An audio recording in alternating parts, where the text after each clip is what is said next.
ভালো তো বাসি, ভালো এখনো বাসি, আবার সুযোগ হলে কি পুরানো সম্পর্ক জোড়া লাগাবেন অভিনেত্রী সুস্মিতা রায়?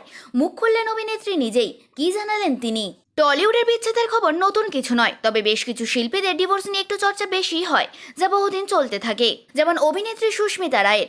অভিনেতা সায়ক চক্রবর্তীর দাদা, অন্যদিকে সাংবাদিক সব্যসাচী চক্রবর্তী এবং সুস্মিতা রায়ের ডিভোর্স চর্চা ইদানিং প্রায় চর্চার কেন্দ্রে উঠে আসছেন তারা।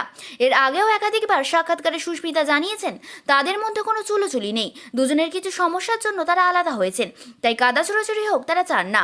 সম্প্রতি আরও এক সাক্ষাৎকারে তিনি জানান ডিভোর্স নিয়ে তার জীবনে কোনো আক্ষেপ নেই, তবে তিনি শিখেছেন আত্মসম্মানটা জরুরি, আবেগে ভেসে যাওয়ার থেকে তিনি সচেতন থাকবেন। অভিনেত্রী আরও জানান তাদের দুই পরিবারের মধ্যে কোনো সমস্যা নেই, কিন্তু বাইরের কিছু মানুষ এই নিয়ে সমালোচনা করছেন। সম্প্রতি এক সাক্ষাৎকারে অভিনেত্রীকে প্রশ্ন করা হয়, কুটনি বৌদি ডাকটা তিনি কি মিস করেন? উত্তরে তিনি জানান, হ্যাঁ একটু তো মিস করি, কারণ ভালো তো বাসি, ভালো এখনো বাসি পরিবারের মানুষগুলোকে, সেইগুলো তো ভোলা যায় না।